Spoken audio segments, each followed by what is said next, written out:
Ah, c'est ça. Les gens, ils aiment bien mettre des tentes devant chez toi.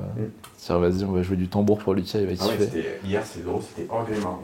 C'est le dernier Energy Trottoir à Gotham. C'est Lucas Gallagher bientôt. Les gars, on va commencer à se concentrer là, gros. J'en ai ras le cul aussi. Ouais. On va pas dans le retour. Ouais, Tu joues pas là? si, mais faut que je tourne parce que là, du coup, je vois l'objectif, mais là, Ah c'est ouais, ok. ouais. Mais vas-y, passe, on est devant, ouais. Ok.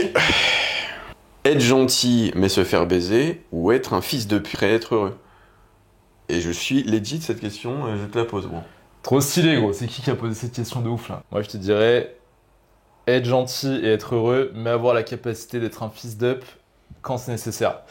Parce que finalement, tu sais, souvent tu vas entendre, ouais, les gars, quand t'es gentil, tu te fais baiser. Mais c'est pas aussi simple que ça. C'est pas aussi binaire que ça, c'est-à-dire, généralement, tu vas pas apprécier la gentillesse de quelqu'un quand il le fait par défaut et non par choix. Autrement dit, il serait incapable d'être méchant si jamais tu dépassais les bornes. Et finalement, tu peux pas apprécier la gentillesse de quelqu'un si tu sais pas, enfin, si tu sais pertinemment qu'il saurait pas être méchant derrière. Et finalement, c'est un peu ce que j'avais dit dans ma vidéo YouTube sur la gentillesse. T'as plein de mecs qui se considèrent comme gentils, nice guy, parce que justement, ils savent pas faire autrement. Mais gros, quand tu fais ça, en fait, c'est un peu comme si tu essayais de manipuler les gens. Finalement, tu vois, quand t'es gentil par défaut, c'est parce que t'as associé dans ton enfance être gentil avec les gens, c'est-à-dire les caresser au sens du poil, avec avoir leur validation. Donc finalement, quand tu fais ça, gros, c'est-à-dire que t'oses pas affirmer vraiment ce que t'as en tête quand quelque chose te déplaît, c'est que tu dis, ah ouais, en fait, si je lui dis là ce que je pense, potentiellement, bah, cette personne ne va pas me valider et je vais ressentir des émotions négatives et concrètement, t'as pas le courage d'affronter cette sensation. Donc en fait, dis-toi gros que quand t'es gentil, mais que t'es gentil par défaut, bah c'est pas vraiment de la gentillesse, c'est de la faiblesse en fait. Donc tu vois la question être gentil mais se faire baiser, non en gros tu peux être gentil sans te faire baiser. Finalement, et d'ailleurs être gentil pour moi ça devrait être la base. Finalement tu vois, sois bon avec les gens, tu verras que la vie est beaucoup plus agréable comme ça. Par contre, ouais effectivement quand on te manque de respect ou tu sens que quelqu'un bah voilà est pas du tout carré avec toi, gros faut que tu aies la capacité à être impitoyable. Donc je te dirais en fait, il faut juste que tu arrives à développer les deux polarités. Donc être gentil, bon ça j'imagine que tu sais le faire. Et t'es pas obligé d'être un fils d'up. Par contre, faut que tu aies ce qu'on appelle des limites. En anglais ils disent boundaries, mais en gros grosso modo ça veut dire quoi? Ça veut dire quand quelqu'un fait quelque chose qui te déplaît, tu le verbalises instantanément. Quitte à générer des émotions négatives derrière, de la friction, c'est pas grave. Toi, si t'as pas plu, tu le dis. Donc voilà, j'espère que c'était clair. Bon, il y a une question, ouais, tu sais quoi, pour commencer, ça peut être pas mal parce que ça va target plein de gens. Mhm. Quel conseil donnerais-tu aux jeunes de moins de 20 ans? Donc en gros, tu sais, je pense que ça veut dire, en gros, imaginons que là, tu commences la musculation, c'est quoi le conseil que tu te donnerais à toi-même, je pense? Moi, je le vois comme ça. Ouais, je vais tellement forêt de dire écoute Toxicity, mais du coup, plus dans le détail, effectivement, bah déjà, voilà, on a vu que se créer un environnement qui est confortable et euh, je ne veux pas utiliser le terme optimal, mais adapté à ton développement, par exemple physique, c'est la première chose sur laquelle tu dois te concentrer. Parce que si tu te concentres à tous les éléments de progression en musculation, mais que tu n'as pas une base qui te permet bah, de réellement progresser, c'est-à-dire manger, dormir, apprécier tout ce que tu fais tous les jours quand tu te mets devant le miroir, bah, ça ne va pas fonctionner. Tu vas te manger un mur. Donc déjà, crée-toi un environnement qui est cool, tu vois. Ça peut être, par exemple, je sais que j'ai plusieurs questions dans ce Q&A concernant l'alimentation et le fait de manger encore chez ses parents. Et je pense qu'en 2024, vous êtes encore beaucoup habité chez vos parents à 20 ans. Donc bah, c'est un scénar qui, à mon avis, vous rencontrez très souvent. Donc qu'est-ce qui est un environnement confortable pour vous pour évoluer en musculation, continuer à évoluer en musculation sans qu'il y ait trop de friction. Donc avoir un bon environnement, comme je disais, bah, juste échanger avec vos parents. Tu vois, par exemple, 20 ans, j'imagine que tu parles bien avec tes parents, échanger avec vos parents sur vos objectifs. Éduquer, entre guillemets, vos parents sur vos objectifs. Amener de la clarté à la maison, en fait, tu vois. Qu'il n'y ait pas de résistance à la maison. Que tu te sentes à la maison, avec tes objectifs qui sont peut-être, bah, comment on dit ça, inconnus, enfin pas inconnus de tes parents, mais peu familiers de tes parents, parce que peut-être ta mère elle s'est jamais intéressée au fitness, ton père non plus, tu vois. Et ça, déjà, bah, tu vas te sentir beaucoup plus compris, beaucoup plus accueilli, beaucoup plus soutenu. Ça va faire que bah, tu vas réussir à progresser, tu vois. Voire, je pense que cette donnée est limite plus importante que le fait d'avoir un bon programme de musculation, en fait, quelque part. Parce que ce qui va t'apporter des résultats, c'est pouvoir bah, continuer à faire tout ce que tu fais en salle quotidiennement, avec la meilleure approche, donc le meilleur état d'esprit, Donc, il faut que tu te sentes bien en dehors de la salle pour progresser en salle, on va dire, se sentir bien en salle. Donc voilà, ce serait déjà ça, créer vraiment ton environnement physique et digital, comme disait Antoine, qui soit le plus confortable possible pour que ça t'accompagne sur cette longue aventure de vie qui est le bien-être physique, mais nous on utilise la musculation pour ça, tu vois. Je sais pas si t'as un truc à rajouter. Ouais, j'ai plein de trucs à rajouter. En vrai, tu sais, c'est quoi? C'est une question, carrément, on pourrait faire un podcast entier dessus. Parce que des conseils que j'aurais aimé savoir en commençant, il y en a plein. Mais finalement, t'as un conseil qui englobe un peu tout. Parce que, tu vois, quand tu poses cette question, c'est en gros, qu'est-ce que tu dirais à ton toi du passé qui n'a pas les connaissances que t'as maintenant? Bah, finalement, en fait, je dirais, essaye d'acquérir les connaissances que le toi du futur, il a, là, tout de suite dans le présent. Donc, grosso modo, c'est avoir les bonnes sources d'informations. Ça, je pense que c'est un truc déterminant. Tu vois, là, je me rends compte, si je pouvais remonter le temps et parler à Antoine du passé, je dirais, gros, regarde Lucas Gouif et applique ce qu'il dit et le reste, bat les couilles en fait. Et dès que t'as 150 balles, bah, go consultation. Bah, parce que finalement, c'est quoi? Ça te fait gagner du temps. C'est souvent au début, quand tu commences la musculation, tu vas avoir tendance à vouloir, je sais pas, dépenser tes thunes dans compléments. Tu vas dire, ouais, les gars, c'est laquelle la meilleure créatine et tout. Ça, en vrai, on s'en branle. Vraiment, ce qui compte, les gars, c'est à quel point votre système il est optimal là que vous utilisez, à quel point vous avez compris comment ça fonctionnait et à quel point vous avez une vision long terme aussi. Donc finalement, qu'est-ce que tu fais? Tu trouves un mentor, comme on a dit la dernière fois. Une fois que tu as ton mentor, tu sais que son système il marche, c'est-à-dire que tu as des résultats déjà sur lui. Parce que oui, pour moi, ton mentor, il doit te montrer l'exemple, gros. Tu vois, si tu es plus stock que ton mentor, c'est pas ton mentor, c'est un charlatan. Donc, une fois que tu as la confirmation de ça, bah ouais, tu te démerdes pour appliquer son système à tes propres données à toi, enfin ton propre profil, ta propre vie, et tu mets une vitesse de 10 ans d'avance à tous les mecs qui commencent la salle. Finalement, c'est ça que je me serais dit. Ouais. J'ai moins 20 kilos en 8 mois. Félicitations Robin. Et maintenant j'ai un métabolisme de merde, merde Robin, plus des crises d'hyperphagie. Aidez-moi s'il vous plaît. Ok, gros, la TS, Robin, du coup, t'as ouais, métabo de merde. C'est pas que t'as un métabo de merde, gros, c'est que ton total calorique est sûrement beaucoup trop bas par rapport à ce dont tu aurais besoin là maintenant. Et finalement, c'est comme il avait dit Lucas, alors j'aimais bien sa métaphore du bouton. C'est soit tu fais plus de 100, soit moins de 100, en fonction de ta situation du moment. Et là, en l'occurrence, t'as énormément de signaux de fatigue qui te montrent que potentiellement, ouais, tu devrais mettre un petit coup de bouton là pour virer un peu tout ça et repartir sur des bonnes bases. Donc là, t'as dit help please gros. Bah en fait, tu vas t'aider tout seul en mangeant ce qu'il faut en fait. Donc je sais pas si Lucas, toi, t'avais l'air inspiré par celle-là. Tu voulais rajouter un truc? Ouais. Donc effectivement, quand on perd du poids, la sèche, elle est pas terminée tant que t'as pas viré toute la merde qui s'est accumulée pendant que t'as cherché à sécher, et bah notamment, tu vois, cette pulsion de manger qui vient de tes entrailles là, qui te fait défoncer ton placard. Donc c'est pour ça qu'on fait des reverse diet ou des recovery diet, et on va dire qu'elles ont plus ou moins le même blaze, pour justement arrêter le déficit, relancer son métabolisme, histoire que tu puisses vivre. Donc maintenir ce que tu as réussi à accomplir là, c'est-à-dire tes moins 20 kilos. Sachant que là, je pense que si tu me dis j'ai perdu moins 20 kilos 20 mois et que tu n'as pas été plus loin, je pars du principe que tu es satisfait ou à peu près satisfait aujourd'hui. Maintenant, tu veux un peu sortir de cet enfer / état de fatigue que tu as accumulé tout au long de ces 8 mois et vivre à nouveau, tu vois, sans tout perdre. Parce que tu as du coup la phobie de tout perdre. Et en parallèle de ça, la phobie de manger, parce que toi, dans ton inconscient, ou même ton conscient, j'ai envie de dire, tu associes manger plus à prendre du gras, ce qui n'est pas vrai. Ouais. Donc, dès aujourd'hui, comme a dit Antoine, ce que je t'encourage à faire, c'est remanger progressivement et t'assurer que ça ne te fait pas prendre de gras. Tu sais quoi? Tu as toutes les armes entre tes mains. Tu as chez toi un miroir, voilà, j'en montre un là, qui est à côté de la caméra. Tu as chez toi un pèse-personne. Tu as chez toi une balance pour peser tes aliments. Tu as tout acheté déjà. T'inquiète pas, tu as tout acheté, tu as tous les outils pour t'assurer que tu prennes pas de gras. Ouais, donc aujourd'hui, tu as ton total calorique qui t'a fini par te faire perdre tes 20 kilos. Ouais. Donc si aujourd'hui tu augmentes de 200 calories, la théorie voudrait que tu perdes encore un petit peu de poids. Donc remanger va te faire perdre du poids et c'est peut-être plus l'objectif du moment. Donc tant que tu perds du poids, il va falloir remanger progressivement jusqu'à s'arrêter de perdre du poids. Ça s'appelle la reverse diet. C'est une diète inversée. La diète a pour un objectif, c'est de créer un déficit quand ton métabolisme il s'arrête en permanence à ta maintenance, quoi. En gros, il va s'adapter à tout ce que tu lui proposes. La reverse diet a l'objectif opposé. Reverse diet, ouais, c'est stopper le déficit. Donc en mangeant plus, tu vas perdre, et en mangeant progressivement plus, tu vas arrêter de perdre. Ta cible va être inversée du coup.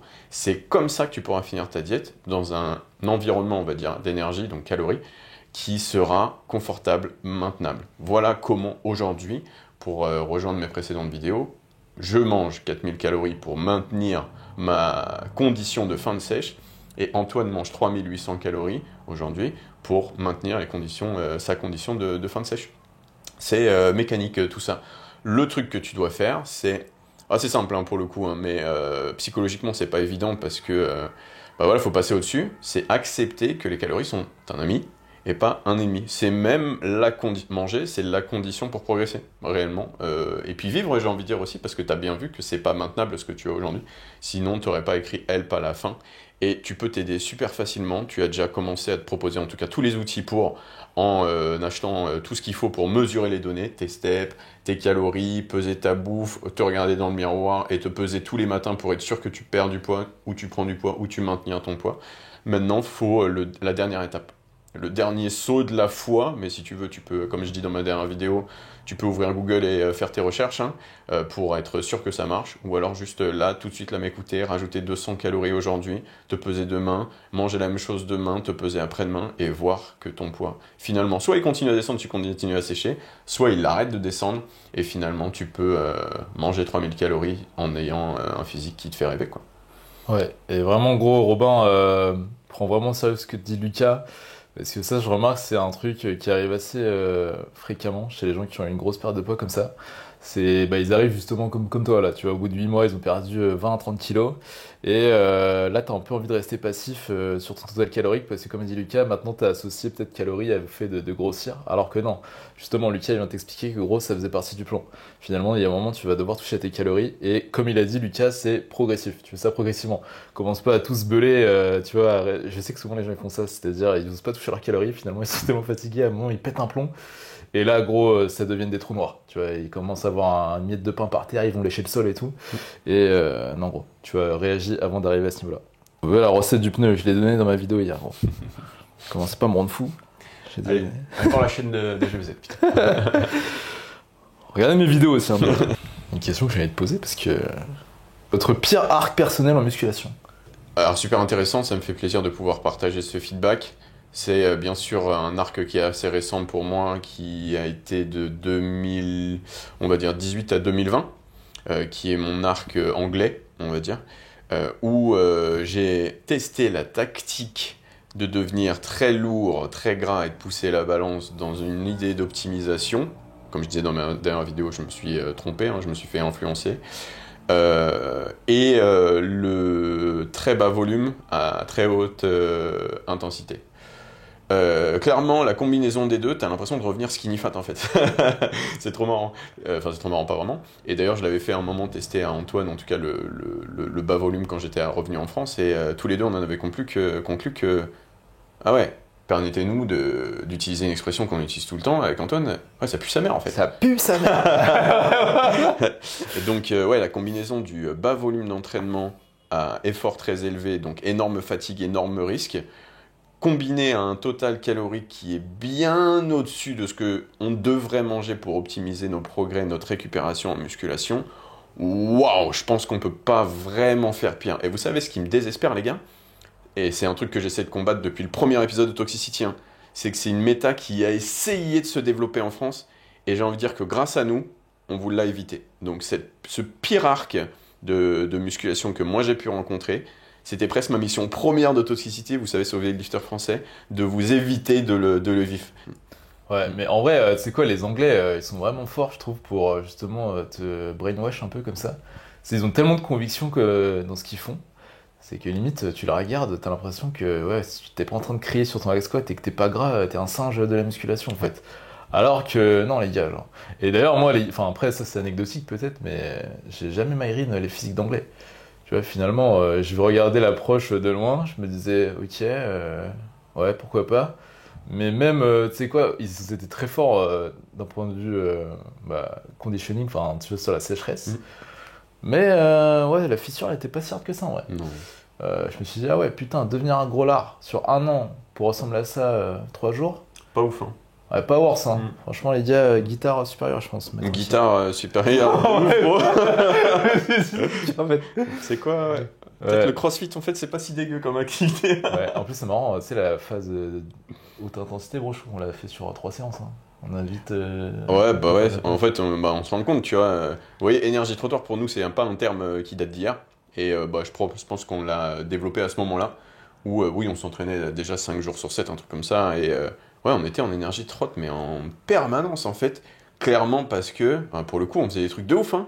On faisait du hip thrust à la Swiss machine à 6 plaques en série de 20 plus et tout. Ouais, on s'enterrait, mais comme vous n'avez pas idée. Et sur les développés aussi, on faisait que 2-3 séries. Je me souviens sur le bell squat, on faisait des trucs, mais de baiser, un truc de ouf. Et vraiment, réellement, le retour physique qu'on avait tous les deux, c'était de la fatigue et de l'atrophie. Bon. Vraiment, on était plus maigre et plus fatigué et plus plat. Moi, je vais être très honnête, tu sais que pendant cette période, et d'ailleurs, gros, en fait, c'est trop marrant. Parce que, tu vois, Lucas il était revenu sur Paris, donc j'étais ouais, content et tout, nice, vas-y, nouvel arc et tout.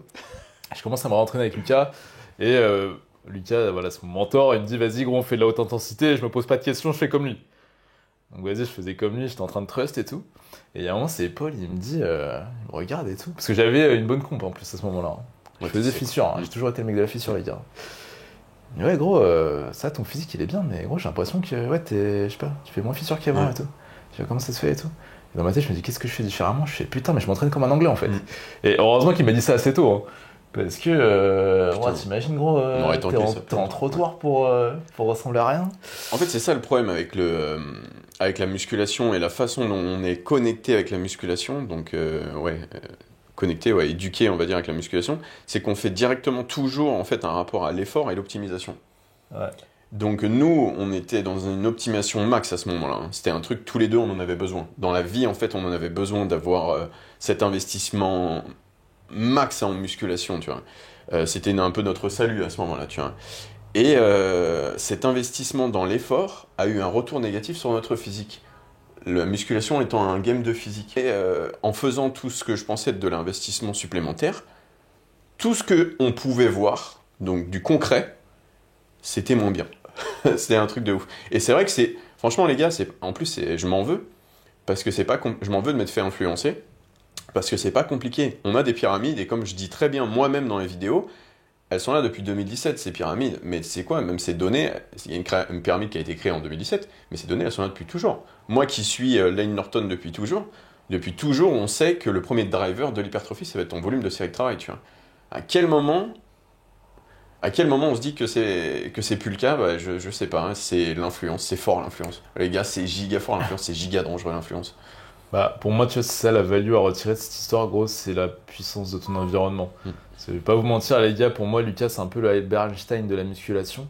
Et même lui, tu vois, en passant 10 ans à Birmingham, ouais, il a commencé par se faire ravager le cône par les Anglais, gros. Ouais. Alors que c'est un putain de god. Donc, ouais, faites gaffe à votre environnement et comme on a dit, digital et physique. Ouais. Et surtout le digital, en fait, parce que le digital, c'est là, c'est comme il disait, hein, tu vois, ton phone, tu y as accès tout le temps, en fait. Donc c'est comme si, gros, dis-toi qu'il y avait des mecs que tu connaissais, ils te balançaient leurs opinions là comme ça, longueur de journée, qui potentiellement sont toxiques pour toi. Voilà. C'est là où vous vous rendez compte que, à quel point, désolé c'est Gotham, vous avez l'habitude maintenant, c'était vraiment un arc de merde. Et vous comprenez pourquoi je suis aussi investi dans cette mission qui est de vous éviter les arcs de merde. Parce que moi réellement, niveau qualité de vie et qualité physique, et danger, exposition à la blessure, ça m'a vraiment exposé à beaucoup de merde. Genre énormément de merde. Comme je disais dans la dernière vidéo, il y a une raison pour laquelle vous entendiez plus trop parler de moi ces dernières années, c'était déjà que je faisais plus fissure, parce que j'étais devenu une merde.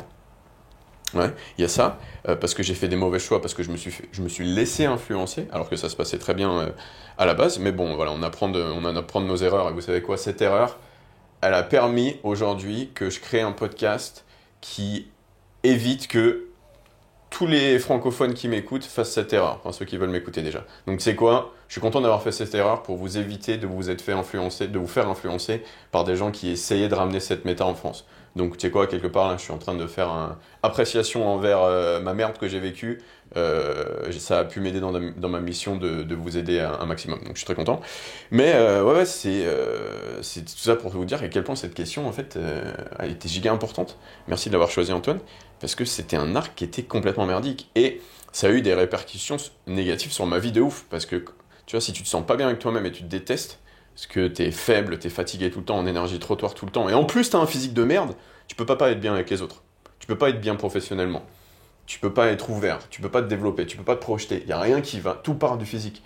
C'est pour ça qu'on vous parle d'étape zéro, c'est pour ça qu'on vous parle d'environnement tout le temps avec Antoine. Gros, tu sais que je pourrais continuer à parler de ça aussi, mais on va se tranquille.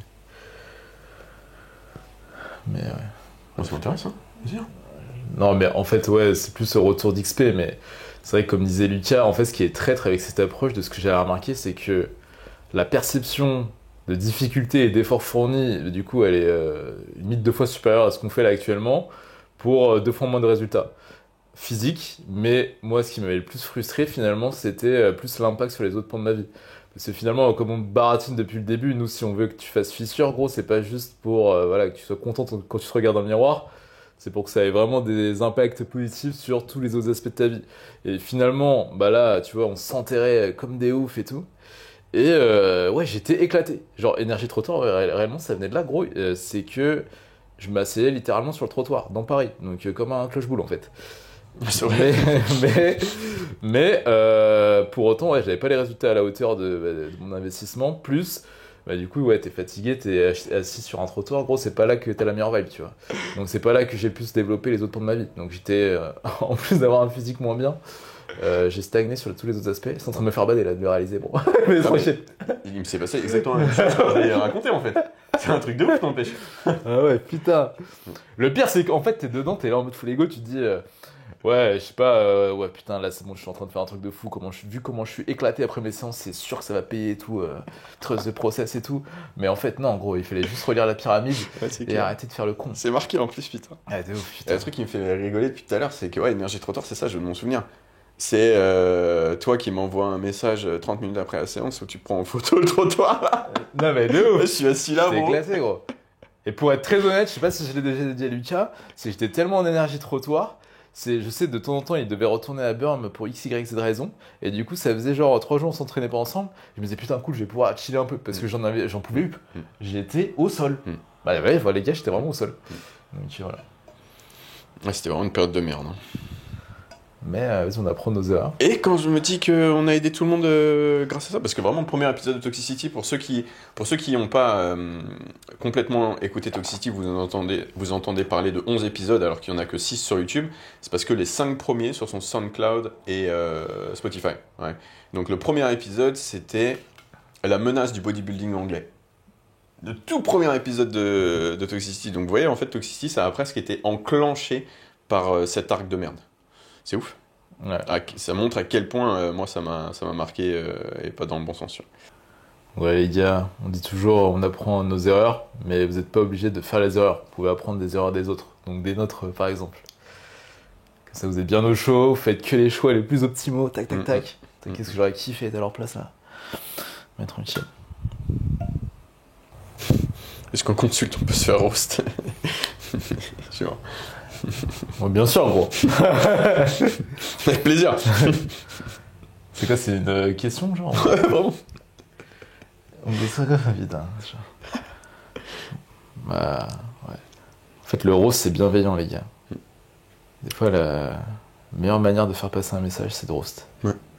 Ah, mais c'est sûr, hein. Nous, on en a fait un des outils de pédagogie promis, en fait. Hein. C'est trop fort, en fait, d'utiliser le roast. Tant que la personne, elle capte, elle a le contexte de bienveillance, le roast, c'est trop fort, en fait. C'est même le plus fort. C'est ce qui fait que certaines personnes, tu les considères comme des amis proches, limite. C'est que grâce au roast... Ça. Ah ouais, bah, c'était Tu sûr. vois, ça, c'est une caractéristique d'un ami proche, c'est-à-dire, s'il fait de la merde, tu sais que tu peux le roast parce que tu sais qu'il va accepter, parce qu'il sait très bien que qu'il le fait pour ton bien. Donc, tu vois, faut pas être susceptible quand tu te fais roast. Tu vois, Lucas, des fois, il me brosse ma race. Mais normal, c'est quand je déconne. Les gars, j'aurais une question sur. Je l'évite à Antoine, celle-là, parce que je sais que ça l'intéresse pas, mais une question sur les fêtes de fin d'année et comment gérer ça. Bon, on l'a déjà fait 1000 fois, mais il y a plusieurs options, il y a plusieurs approches. Soit tu décides de t'en foutre, mais on a vu que c'était pas top ça pour le bien-être. La deuxième, c'est de la rigidité, donc en gros peser, tu vois, tout simplement. La troisième, c'est juste de faire de la place, tu vois. Vraiment, tu fais de la place. Oui, ce soir j'ai un gros repas avec toute la famille, il y a mes cousins, il y a mes oncles et tout, etc. On mange comme des oufs. Je déteste le jugement de mes oncles, que je fais gaffe à ce que je mange, etc. Ça me bouffe ma soirée. Cette année, tu sais quoi, j'ai pas envie de subir ça. Donc je prends le choix de réserver tout mon budget calorique pour ce repas. Ce matin, je mange léger. C'est tout con, hein, vraiment, hein. Néanmoins, ça c'est la tactique pour les petits mangeurs. Il faut que j'arrête de parler des petits mangeurs parce que ici j'ai des steppers en fait. Là, ce que je dis souvent en consultation, les gars, vous avez une activité de mec des JO, hein. Et quand je dis de mec des JO, c'est sportif de haut niveau. Genre, personne au monde a une activité similaire à la vôtre. Si vous marchez genre 15, 20, 16 000 pas par jour. Donc en fait, vous êtes censé manger beaucoup. Et je sais que moi, en tant que pratiquant de musculation qui a toujours été très actif, bah, à chaque fois qu'il y a une période de fête, je perds du poids en fait. Je suis dans ma tête, à l'époque, hein, quand j'avais pas trop de données sur la nutrition, j'étais dans ma tête, ouais, ouais, j'ai peur du foie gras et tout, j'ai peur du champagne, j'ai peur de manger les petits pains et tout, etc. Du coup, je bouffe rien et je me retrouve comme un connard à perdre 2 kilos sur les fêtes. Donc en fait, moi, j'ai bien compris, et ma crainte, c'est de pas manger suffisamment en fait. C'est que, bah, en fait, j'ai pas assez de place dans la journée pour manger juste avec votre repas là, parce que bah, je suis obligé de faire le gros sac à préparer une casserole de riz et mes haricots rouges pour choper mes fibres, pour être sûr que tout se passe bien, tu vois. Donc réellement, déjà, ça devrait pas être un stress, mais ça s'organise pour que ce soit encore moins le cas. Et comme je te dis, moi je m'attends plus à ce que vous perdez du poids, que vous preniez du poids pendant cette période de fête. Ouais, non, les gars, je suis un peu vexé. Lucas a dit ça va pas m'intéresser, alors qu'en vrai, c'était un de mes sujets de Discord mentaux pendant longtemps. Ouais. C'est-à-dire comment gérer Noël. Bon, en vrai, je vais pas vous mentir, les gars, Noël, je m'en carre un peu l'oignon. Mais par contre, je sais que ça fait plaisir à ma famille. Et ma famille, bah voilà, ils sont importants pour moi. Donc, en vrai, là, c'était quoi? Moi, ce que j'utilisais comme tactique à ce moment-là, parce que moi, j'ai pas le problème justement Enfin, j'ai aucun problème à me taper genre quasi 4000 calories en un repas. Donc, moi, je faisais un jeûne de 24 heures à la limite. Tu sais, je réservais limite toutes mes cales bah, pour le repas de Noël. Et là, du coup, je faisais un peu. J'estimais en gros. Tu sais, j'estimais, tu vois, ok, là, je vais avoir tant de prot avec, je sais pas, la dinde, le saumon, etc. Et ouais, comme dit Lucas, par contre, ce qui est galère, c'est les carbs. Parce que pendant le repas de Noël, généralement, vous êtes plusieurs. Et vas-y, si tu commences à taper tes 650 grammes de carbs, je pense que les autres, ils vont être vénères. Donc, ouais, j'avoue, c'était galère. Après, ça dépend aussi du Noël. Je sais que souvent, pendant les fêtes de Noël, des fois, t'enchaînes trois repas d'affilée avec, je sais pas, des oncles et des tantes différents. Donc, moi, j'ai adapté mon cran d'investissement en fonction de mon affinité avec les personnes en question. Donc, quand c'était ma mif proche, bah là, vas-y, je voulais être full présent avec eux, donc vas-y, là, je cassais pas trop les couilles. Par contre, je me souviens qu'à un moment, c'était avec mon ex et sa belle famille, et je sais pas, en plus, ils mangeaient que des repas, je sais pas, des repas de moineaux un peu. Là, du coup, j'étais dans ta situation de pas avoir assez de calories. Et là, les gars, j'étais niqué, hein. C'est-à-dire que ouais, j'avais mon sac à dos et j'avais de la bouffe dedans et tout pour assurer les carbs. Mais voilà, après, ça dépend de toi et ta conscience en vrai, hein. Même le dernier Noël, là, si je me souviens, ma plus grosse source de stress, entre guillemets, ça me stressait pas vraiment. Mais j'étais plus concerné à l'idée de taper tous mes steps dans la journée de Noël plutôt que bah voilà, d'avoir un tracking au gramme près sur limite du soir. Donc négligez pas les steps aussi pour Noël. Il n'y a pas que le repas qui peut vous foutre dans la merde. Évidemment, c'est comme on dit souvent, hein. Tu vas rattraper, imaginons que ta moyenne de steps c'est la 15 000 plus, bah imaginons que tu fais une journée à 0, gros, va rattraper ça dans la semaine, hein. Ouais, j'avoue de ouf. Donc, voilà. Le cheat meal ou cheat day fait-il partie du système fluide? Michael VTR. Toi, t'as envie que je me détruise le crâne contre un mur. Gros, si t'as regardé les Toxicity, normalement, tu sais ce que c'est notre vision sur le cheat meal, le cheat day. Et même si t'as regardé un peu toutes nos vidéos sur les pyramides de la nutrition, tu verrais que ce concept n'existe pas en vrai. Tu vois, si t'es un minimum investi sur tes objectifs physiques, en fait, cheat meal, qu'est-ce que ça veut dire? Ça veut dire que t'associes en fait avoir une bonne nutrition avec le fait d'avoir des repas fixes tous les jours, identiques. Et finalement, ton cheat meal, c'est quoi? C'est faire un repas différent de ça. Donc potentiellement inclure de la bouffe qui te fait plaisir. Tu considères ça comme quelque chose de négatif, alors que on t'a expliqué les principes fondamentaux, donc je vais les rappeler.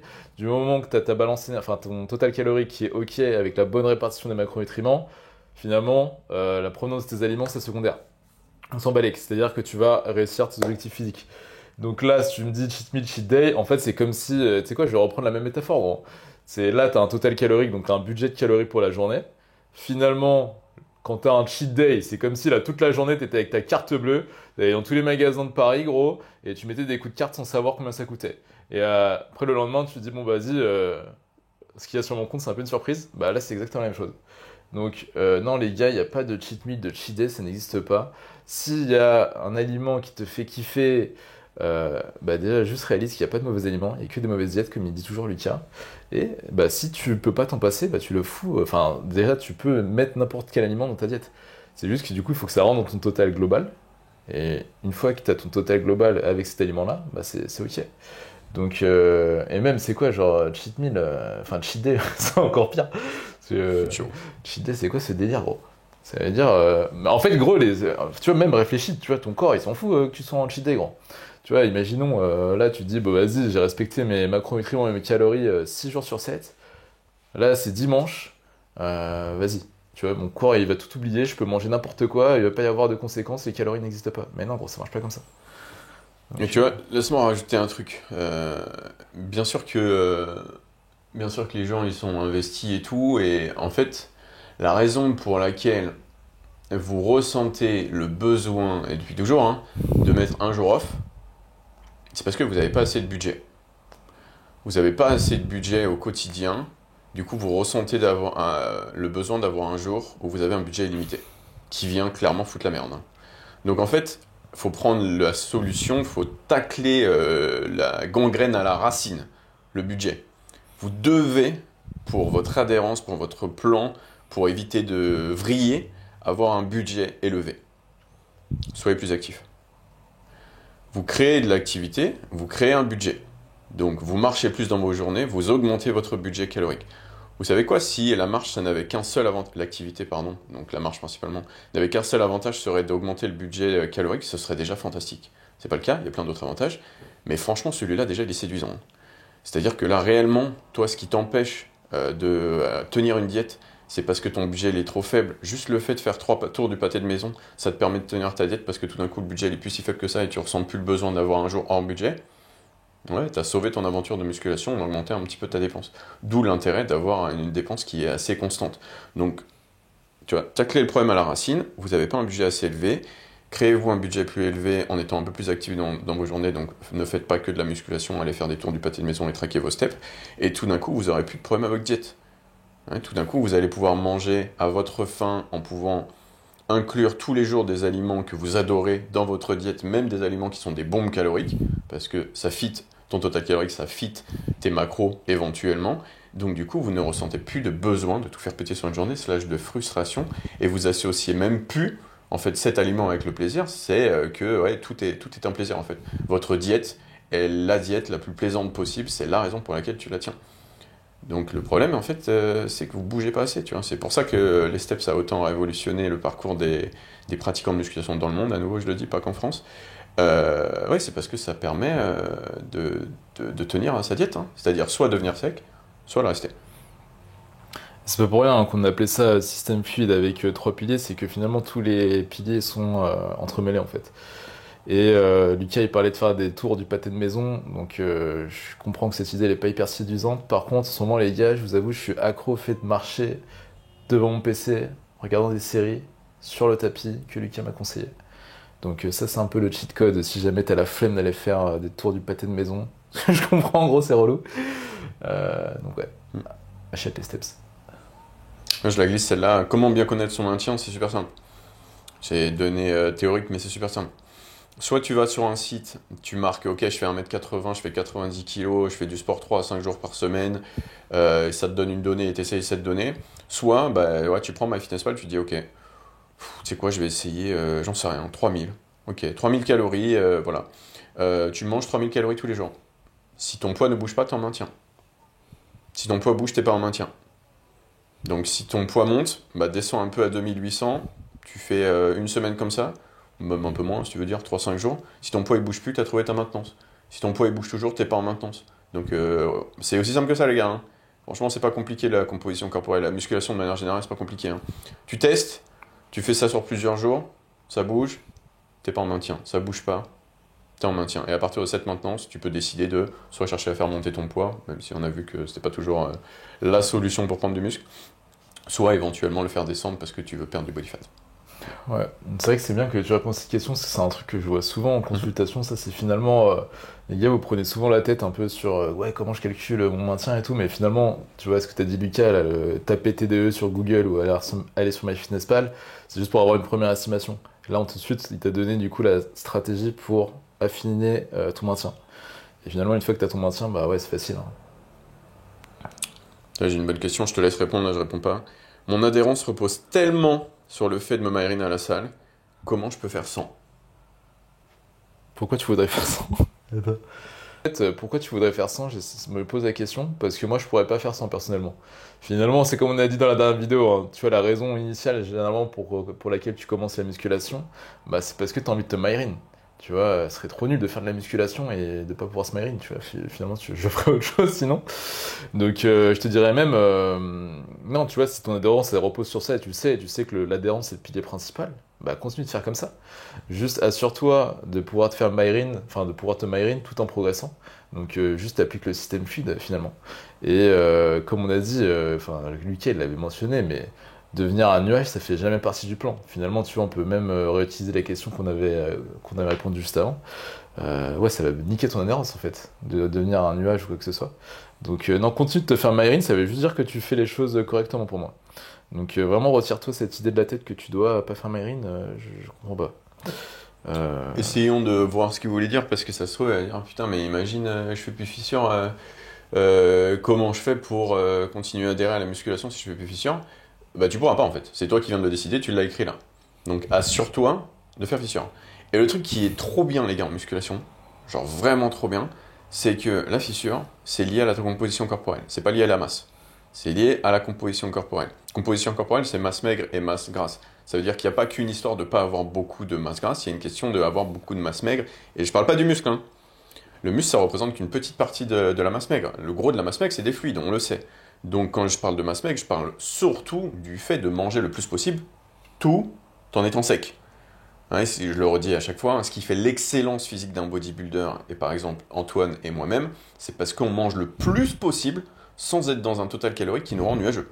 Le gros de mon bras, le gros de mes avant-bras d'enfoiré, là, c'est pas des muscles, les gars, hein, c'est des fluides, hein, pour le coup, hein, captez-le. Donc, bien savoir s'alimenter, c'est ta fissure. Bah, tu sais quoi, tu sais bien t'alimenter vu que tu fais fissure aujourd'hui.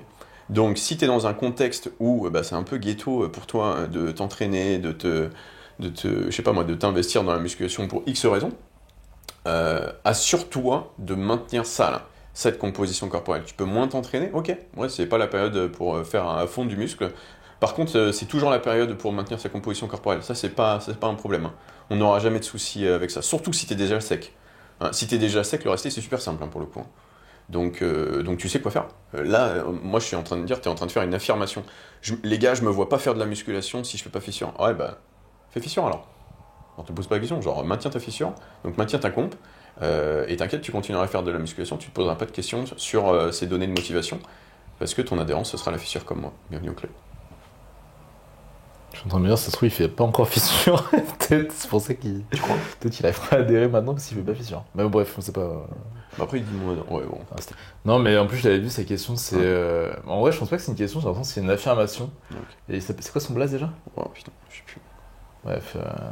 Deep. Deep 91. Alors Deep Worker en l'occurrence. Ah, Deep Worker. Deep Worker, il soulève un sujet intéressant, c'est-à-dire, il dit, ouais, vos physiques, ils nous inspirent et nous tirent vers le haut et nous détruisent pas mentalement. Et ça, finalement, c'est souvent, on va dire, tu vois, avec les réseaux, ça peut être toxique à cause de ça, parce que tu peux te comparer à des gens qui ont un niveau supérieur au tien, et du coup, ça va te faire te sentir mal. Donc, il y a un peu de vérité là-dedans, mais en fait, c'est toi qui décides si tu décides d'en tirer de l'inspiration ou alors de la frustration parce que tu vas te comparer. Et finalement, tu vois, si quitte à te comparer, compare-toi à données égales. Imaginons, tu vois, tu as 18 ans, tu viens de commencer la musculation il y a 2 mois, tu regardes nos physiques, tu vois, commence pas à dire, ouah putain, j'ai un physique de mort comparé à eux. J'ai envie de te dire, gros, c'est heureusement pour nous en fait. Sinon, c'est nous, on serait plus bas mentalement. Donc, en fait, dis-toi plutôt, ok, ce mec, il est chapitre, je sais pas, 30, moi je suis chapitre 1. Putain, ça veut dire que moi, dans mon prochain chapitre, je vais ressembler à ça. Donc, ouais, ça m'inspire. Du coup, ça te donne la voix et tu tires de l'inspiration de ça. Parce que, tu vois, je trouve que c'est un peu trop grossier de dire, ouais, non, justement, voir des physiques de ouf, c'est toxique. En vrai, non, gros. Parce que finalement, avant de pouvoir poursuivre un objectif, il faut déjà pouvoir le visualiser. Tu vois, finalement, imaginons, tu fournis des efforts tous les jours, mais tu sais pas trop vers quoi tu tends. En fait, c'est un peu galère, quoi. Tu vois, c'est comme si tu étais sur la route, tu voulais partir, je sais pas. En fait, c'est ça, tu roules, mais tu sais pas où est-ce que tu vas. Donc finalement, là, tu as la destination en tête. Et c'est un peu la métaphore, tu vois. T'es pas obligé de voir ta destination pour savoir que tu vas y arriver. C'est ce que je disais avec le colis Amazon, finalement. Imaginons, là, tu vois, avec Lucas, on va aller à Marseille, on commence à prendre la chop et tout. On va pas voir Marseille en sortant de Port de Versailles, tu vois. Mais on sait qu'on va y arriver, parce qu'on suit le bon chemin. Et le bon chemin, c'est quoi? C'est le système fluide. Donc, ouais, les gars. Et justement, voir des gros physiques, ouais, j'ai envie que ça vous inspire. Effectivement, commencez pas à vous mettre dans le mal parce que vous voyez un mec qui est plus musclé que vous, alors qu'il a 10 ans d'entraînement de plus que vous, c'est normal. Faut accepter ça en fait. Déjà, j'ai une autre question là, que j'ai envie d'aborder, mais en plus je rajouterais. Mais putain, Dieu merci, on a accès à l'image, donc des gros physiques sur Internet. Parce que imagine là, t'es dans ton petit patelin pépère, t'as Jackie à la salle, ancien bodybuilder, t'as un mec, vite fait, il fait de la musculation depuis longtemps, mais tu sens qu'il est très théorie-based et ouais, il sait pas trop l'appliquer sa théorie, donc t'as zéro vision en fait. Du coup, forcément, t'es pas stimulé. Là, tu vas te mettre au niveau de ton environnement au final. Alors que Internet, on a commencé, tu sais quoi, on a commencé avec Dragon Ball, tu sais quoi. C'est tout con, hein. Et un mec qui a dessiné un physique, tu t'es dit, oh, ok, c'est ça que je veux. C'est parfait en fait. Et après, il y a eu, pour ma génération en tout cas, l'explosion des réseaux, Internet, etc. Et là, tout d'un coup, on s'est dit, putain, moi je me souviens, il y avait Rob Riches, un Américain. Ouah, il faisait fissure de ouf. Il faisait fissure, mais un truc de malade. Je me suis dit, oh, vision directe, c'est ça que je veux. On avait bien sûr toutes les légendes du fitness que vous avez connues. Je me souviens plus, merde, comment il s'appelle. Diz. Non, je parle pas de Diz. Comment il s'appelle Rest in Peace. Joe Six. Non, déjà beaucoup plus ancien. Greg Plitt. Greg Plitt, bien sûr. On avait des Greg Plitt et tout. La vision que ça nous a donné, mais c'est juste incroyable, les gars. Moi, j'aurais jamais imaginé que même, tu vois, dopage, pas dopage, en rien à foutre, hein, que ce soit possible tout ça, en fait. Réellement, que, putain, le corps humain, il peut ressembler à ça, c'est un truc de malade. Moi, je pensais que c'était que dans Dragon Ball, ce truc, non? Non, c'est ça que je veux. Et c'est grâce à cette vision, grâce à cette capacité que nous a offert Internet à connecter avec d'autres personnes qui partagent, tu vois, d'autres personnes qui ont fait ce que tu projettes de faire, que aujourd'hui tu en es là où tu es aujourd'hui, enfin tu commences à faire fissure, je pense, si tu es en train de regarder cette vidéo. Et nous c'est pareil, hein. C'est trop bien en fait que Antoine, on soit arrivé là, on soit revenu dans le game avec nos physiques d'aliens pas possible. T'as vu le niveau moyen, comment il a step up dans le fitness français là récemment? Ouais, je suis persuadé que grâce à notre présence dans le fitness français, aujourd'hui, les pratiquants en France, le game français, les créateurs de contenu français, tous les gens qui partagent du contenu en France, on a probablement le plus haut niveau au monde. Je rigole pas. Je pense réellement que de tous les games, on est les meilleurs. Nous tous là, tout le game français, on est les meilleurs de ouf, tu vois. Grâce à l'influence qu'on a pu avoir sur tous ces créateurs. Parce que les gars, on a compris. Moi j'ai 15 ans, j'ai une caisse pas possible. J'ai compris, la fissure c'est la sèche. Qu'est-ce qui fait fissure? C'est d'être sec. Qu'est-ce qui fait de muscler? C'est pas de devenir forcément musclé, c'est de manger le plus possible sans ne plus être sec. On l'a résolu l'équation de énorme et sec, hein, pour le coup. Vous avez vu, elle est même pas en rapport forcément avec l'effort. Donc on arrive à maintenir aujourd'hui notre fissure. Tranquillement. Et grâce à ça, vous dites, waouh, vision. C'est ça que je veux. Et c'est ce que vous êtes tous en train de faire. Et moi, ça me fait super plaisir. Ma mission, sauver le leader français, c'est fait. Exactement, ouais. Comme tu avais dit, toute belle histoire, ça commence par un Myrin, et finalement, en fait, tu vois, c'est quoi pour grossir, pour caricaturer ces questions. Imagine un monde justement où t'as pas les réseaux. Et genre, à un moment, un jour, tu décides, vas-y, je vais tester la salle par curiosité. Donc, je prends par exemple ma séance d'hier dans un fitness park. Je me dis, ok, imagine là si j'avais pas les réseaux, c'est-à-dire que j'ai aucunement connaissance des physiques possibles, enfin, qu'il est possible d'atteindre, et tu vois juste en mode, ton standard, c'est fitness park. Ah bah gros, je me désabonne direct en fait.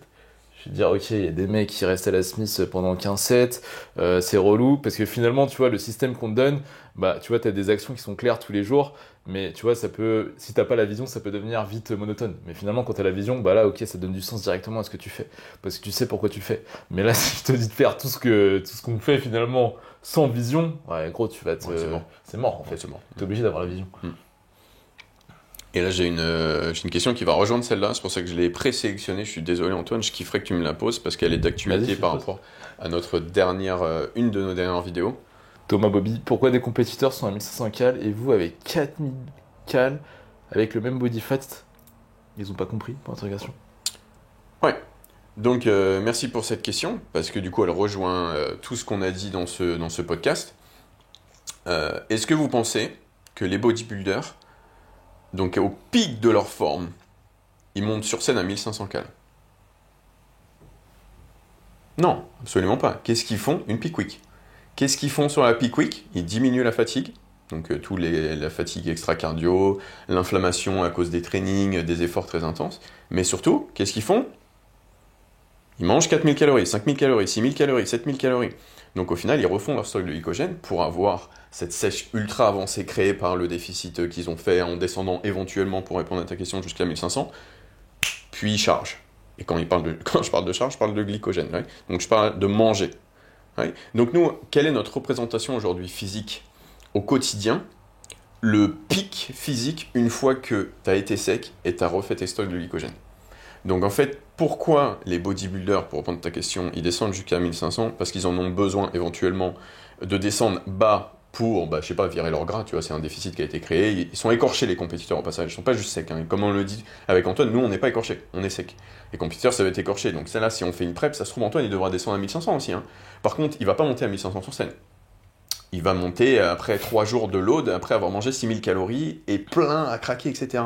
Et nous, ce qu'on veut faire, le stade énorme et sec qui se maintient, c'est après la reverse diet, c'est refaire tes stocks de glycogène et monter à fond, tout en restant sec en essayant de ne pas devenir gras. Je sais que j'ai déjà répondu dans ce podcast-là. Donc non, les compétiteurs, s'ils font fissure sur scène, c'est bien parce qu'ils font les choses bien. Hein. Et nous, parce qu'on mange 4000, c'est comme si on se maintenait au pic que rencontre le compétiteur sur scène en montant sur scène. Mais le pic d'un compétiteur est plus que le pic que nous on a aujourd'hui. Parce que le pic d'un compétiteur, il est éphémère du fait qu'il a une charge de glucides qui est mais monumentale. Hein. Quand je vous dis que je me souviens avec Flo, on a mangé pendant plusieurs jours des plus de 6000 calories. Nous, on fait pas ça. Hein. Nous, on fait clairement pas ça, tu vois. Et un compétiteur peut se permettre parce que juste avant, il deplete à fond, justement. Ouais, donc non, nous, enfin c'est ce que je dis dans ma vidéo, les gars, il suffit, c'est facile à dire de mon côté, j'en ai bien conscience, mais il suffit de s'intéresser rapidement à comment ça fonctionne tout ça, pour se rendre compte que c'est tout à fait normal qu'une personne ait besoin de descendre très bas ses calories pour sécher, et c'est tout à fait attendu qu'une personne, pour avoir une excellence physique, elle ait besoin de manger autant que nous, réellement. Donc non, tout le monde fait les choses bien, et par contre, un compétiteur, s'il veut maintenir sa fissure après le show, ben, il va juste maintenir son apport calorique élevé. Peut-être pas aussi haut de son pic à 6-7 000, mais clairement, s'il maintient tout ce qu'il a fait pour devenir sec au quotidien, il va faire une reverse diet, hein, comme il est recommandé à absolument tout le monde, et il va finir à 3500, 4000 calories, comme moi et Antoine, et il fera fissure tous les jours. La raison pour laquelle les compétiteurs ne le font pas, c'est parce qu'ils vont dans un extrême. L'extrême, ça envoie chier tes hormones, notamment la leptine, donc du coup, tu n'arrives pas à être satisfait.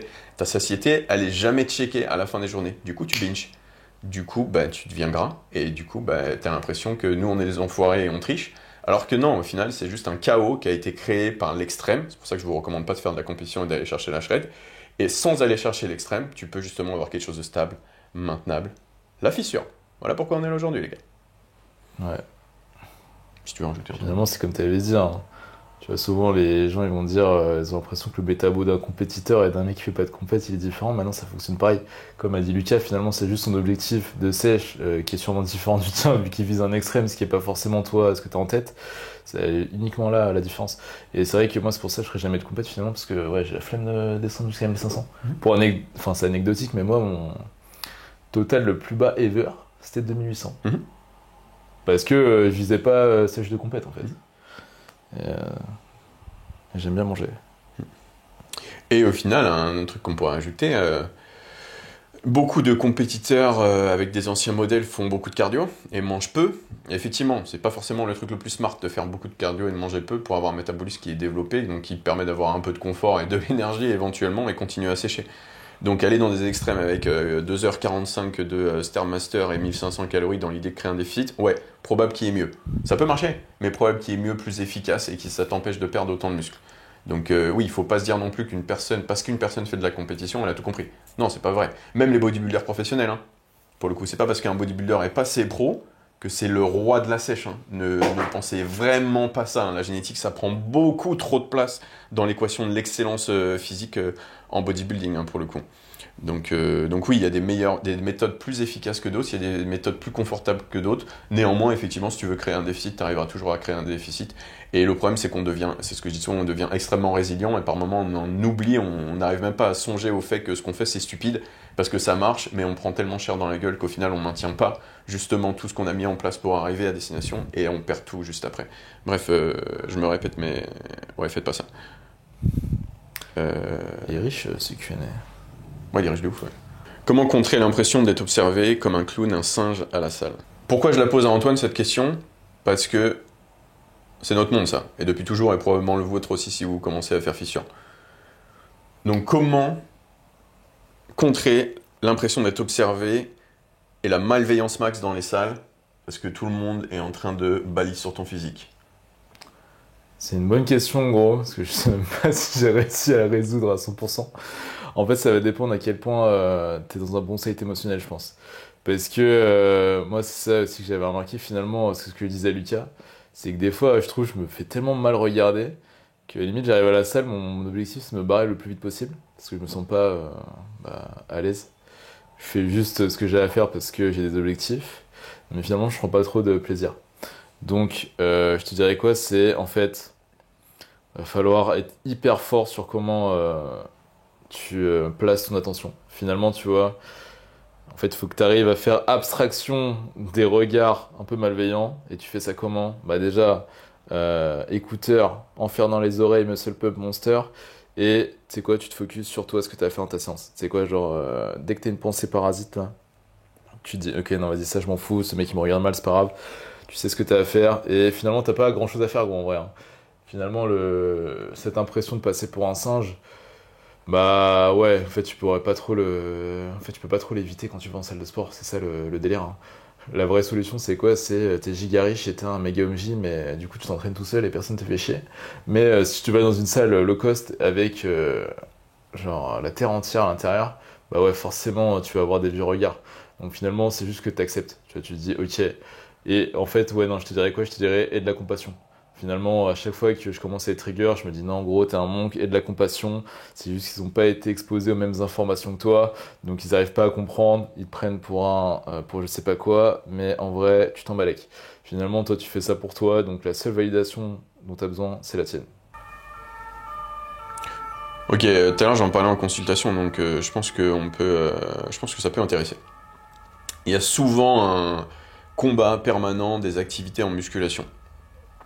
Donc une guerre permanente entre la musculation pour le physique, la musculation spécifique pour la force sur le Big 3, donc développer le powerlifting, et puis généralement le CrossFit, même si on n'en parle plus trop aujourd'hui en 2024.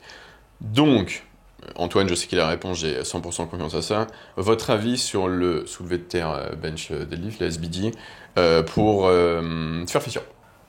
Bah, je te dirais, t'as des meilleures options qui existent, sauf pour le soulevé de terre. En vrai, enfin, avoir un soulevé de terre, pour moi, je trouve que c'est important quand même, pour ta chaîne post. Par contre, en ce qui concerne le squat et le bench, en libre, clairement, je trouve que le ratio risque-reward, il est pas du tout worse. Et que t'as des bien meilleures options. Du coup, en prenant des exos, bah, tu as une meilleure stabilité. Donc, c'est pas pour rien qu'avec Lucas, on fait pas du tout de bench et de squat en libre. Parce que si c'était opti, croyez-moi qu'on le ferait. Donc, à moins que tu sois obligé de le faire parce que justement, bah voilà, t'es powerlifter. Mais si ton but c'est juste la fissure, je te dirais non, tu vas retire-toi de la tête que tu dois absolument faire ces exercices. D'ailleurs, ça c'est c'est un truc que j'avais souvent vu. C'est souvent, je sais pas si t'as déjà vu ça, Lucas aussi. Ils disent ouais, tu vois, quand t'es débutant, il faut absolument que tu deviennes giga strong, squat, bench, deadlift en libre avant de pouvoir faire des trucs plus, on va dire, body, genre.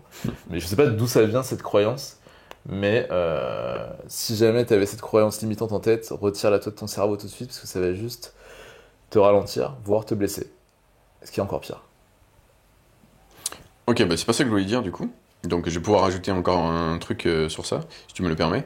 Mon avis sur une technique d'entraînement pour faire fissure, c'est que tu regardes pas au bon endroit. Oui, oui, fais du squat, du bench et du deadlift, même fais que ça si tu veux. La fissure, c'est la composition corporelle. Composition corporelle, c'est pas que être sec, c'est avoir le plus de masse maigre possible aussi, parce que ça c'est en rapport avec la nutrition, pas en rapport avec le training, pas que en rapport avec le training. Donc oui, bien sûr.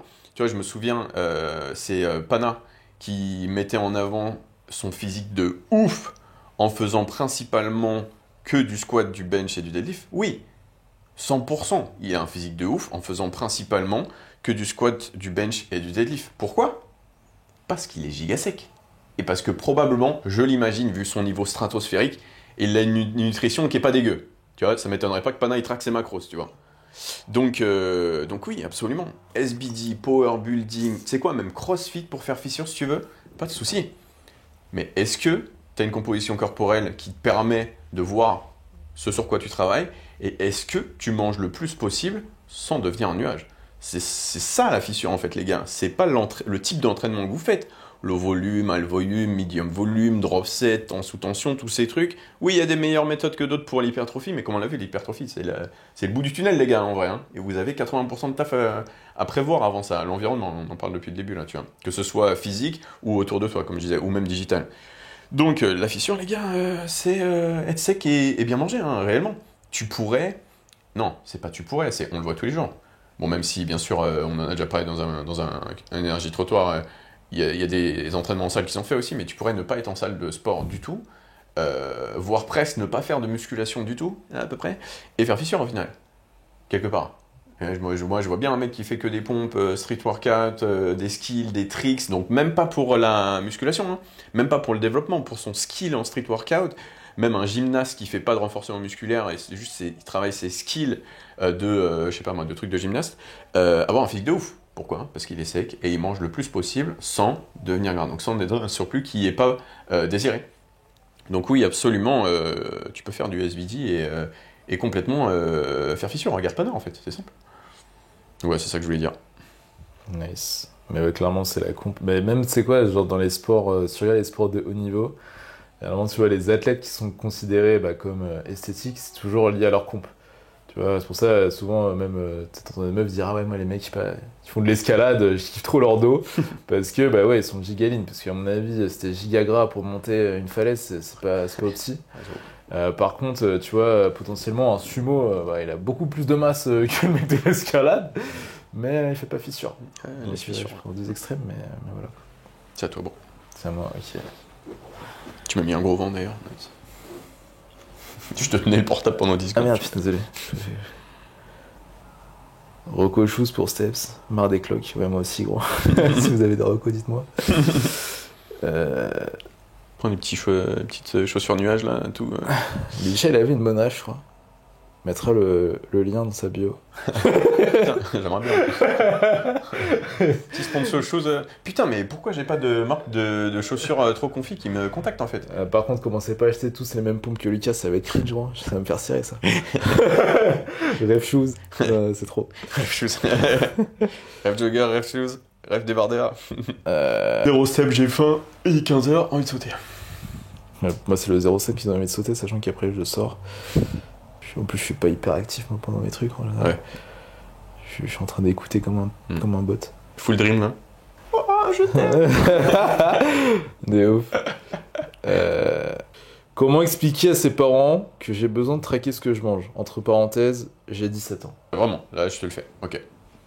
Maman, je me sens mal dans mon corps, ça commence à me ronger, je sens que ça me bride dans la vie pour mon développement personnel, pour mon orientation scolaire ou ma recherche d'emploi. Je me sens pas confiant dans mon corps, pas bien dans mon corps, je veux faire quelque chose. Aujourd'hui, je commence à me renseigner sur la nutrition. J'ai compris que la nutrition, il faut que je mange un petit peu moins que mes besoins pour perdre du poids. Et j'ai compris grâce à, par exemple, tu peux me donner mon nom, maman, elle peut regarder mon contenu, c'est ok. Beaucoup ont fait ça. En regardant ces vidéos, qu'il faut quand même que je fasse attention à mon ressenti par rapport à la nutrition, à mon intuition par rapport à la nutrition, parce que ça risque de m'amener dans un déficit d'énergie trop important au point que ça peut m'amener des troubles avec l'alimentation. Donc maman, dans l'idée d'avoir la vie la plus saine possible et le corps le plus sain possible, j'ai besoin de regarder ce que je mets dans ma bouche tous les jours. Donc je t'en demande pas beaucoup, moi tout ce que je veux, c'est que vous acceptiez ça et qu'on le fasse ensemble. En parallèle de ça, maman, c'est bientôt Noël et j'ai vu que j'avais besoin d'un budget calorique sympa parce que je suis un maxi gourmand et ta cuisine, elle est super bonne. Et donc du coup, j'ai vu que je devais faire de la marche à pied parce que ça me fatiguait pas trop. Et avec les cours aujourd'hui, je suis trop fatigué, je me vois pas faire de l'activité physique en plus de ma musculation. Lucas, voilà, c'est lui là, le barbu là, il a une technique, elle est incroyable. En plus, c'est un gros geek, c'est un gros gamer, il passe sa vie chez lui devant son PC. Il a acheté un tapis, il coûte 150 euros. Je peux le glisser sous le bureau là, tu m'entendras pas, je mettrai un petit tapis et tout. Et tous les soirs, en rentrant des cours, je vais aller faire 1 heure de marche. Comme ça, je pourrais vous rejoindre à table et manger tout ce que tu me prépares, tout en atteignant mes objectifs. C'est génial. Vraiment, j'ai un plan de ouf. J'ai juste envie qu'on travaille ensemble pour l'atteindre. Pardon. Oh putain, je me suis chié sur le dernier mot. Mais tu vois, moi, je ferais ça comme ça. Voilà, tu voulais mon avis, je t'ai donné le truc le plus honnête possible et imaginable. Et si tes parents ne sont pas d'accord, j'appelle la police. Non, mais c'est bien ce qu'il a dit comme réponse, Lucas, parce qu'en plus, il a posé 2 questions. En gros, il avait aussi dit, en gros, il a aussi précisé que ses parents, ils pensaient que whey est égal au dopage. Donc, en gros, ils sont un peu stuck dans des paradigmes un peu anciens. Donc là, finalement, comme il a dit Lucas, c'est honnêteté radicale, gros, mais surtout, il faut que tu y ailles avec une bienveillance extrême. Et à la limite, je sais pas, montre-lui une bonne note avant de lui annoncer ça, là, comme ça, elle est contente. Et après, tu dis, au fait, maman, pour mon bien-être, et tu cites tout ce que s'est dit Lucas. Et limite, mets pas qu'en avant l'aspect fissure, tu vois, parle aussi de ton aspect, voilà, te sentir bien mentalement. Parce que, théoriquement, tes parents, ils ont envie que tu te sentes bien mentalement. Et pour l'histoire du tapis, gros, ça, c'est hyper important. Parce que finalement, imagine... je te dis ça parce que moi, c'est un peu ce qui t'est arrivé. Donc imagine, voilà, ils comprennent ton besoin de traquer tes calories, ils sont fine avec ça, t'es avec ta balance là, en train de peser tes pommes de terre dans ta cuisine, tout le monde est ok avec ça. Par contre, tu commences à te barrer de chez toi pendant 2h30, alors que tu habites dans une ville où il n'y a rien à faire. Ta mère, elle va se dire, mais qu'est-ce qu'il fout là en fait? Il est en train de vendre du shit dans la ville. Je vous dis ça, les mecs, histoire vraie. Hein, genre, non, mais qu'est-ce que tu fous en fait dehors là, tout le temps là? J'étais là, je fais mes steps. Mais arrête de te foutre de ma gueule, tu vends du shit et tout. Enfin bref, des trucs comme ça, et ça te crée des sujets de Discord, alors que littéralement, t'étais juste en train de faire tes steps. T'es là, putain, maman, là, je suis sous la flotte en train de faire mes steps parce que je vais faire fissure, je vais inspirer la France. Commence pas à me traiter de dealer de shit en fait. Et tu vois, ça va te créer de la Discord pour rien dans ta famille. Et tu vois, comme j'ai dit, finalement, ça va te mettre une charge mentale pour rien. Alors que si t'étais dans ta chambre, dis ouais, ta mère, elle rentre, elle dit qu'est-ce que tu fais? Tu dis ouais, là, je suis en train de réviser. Tu sais, le tapis, ça me rend encore plus productif. Elle va dire ah putain, nice, vas-y, continue. Et ça va bien se passer. Et elle va te l'acheter en plus. De ouf. C'est nice. Je kiffe cette question aussi. Bon, par contre, tu commences à faire un peu sombre là. Je pense qu'on va plus trop tarder. Ouais. Comment vas-tu, Lucas? Wow! Wow, tant de bienveillance d'un coup, oh, j'étais pas prêt. Je vais très bien, merci. Sortir de Gotham City, ça me plairait bien, je t'avouerai. Mais sinon, ça va très bien. Et je te remercie, Lyon, pour cette question. Et j'espère que tu vas bien, toi aussi. J'espère que tout se passe pour le mieux pour toi et que tu fais fissure. Il y a parenthèse, pendant que Lucas sélectionne la question, c'est vrai que je me disais, ce qui est trop cool avec l'énergie trottoir, c'est que, comme il l'a dit la dernière fois, c'est que la section commentaires, c'est une extension de la vidéo. Donc même quand la vidéo est finie, finalement, elle est jamais finie parce que tu peux toujours rajouter des commentaires et tout. Et toujours de la value à gratter. On a fait que des questions de muscu, en vrai. Ouais, pile au moment où j'allais Putain. Ah bah, tu sais quoi, c'est le destin pour pas que je pose cette question du coup. C'est une question de... Oh, c'est un truc de ouf, j'ai dit. Y a-t-il encore des sujets de muscu que vous n'avez pas abordés? Vous n'avez pas peur de vous répéter? Et tu vois, moi c'est un truc, bah tu sais quoi, viens, j'aurais quand même envie.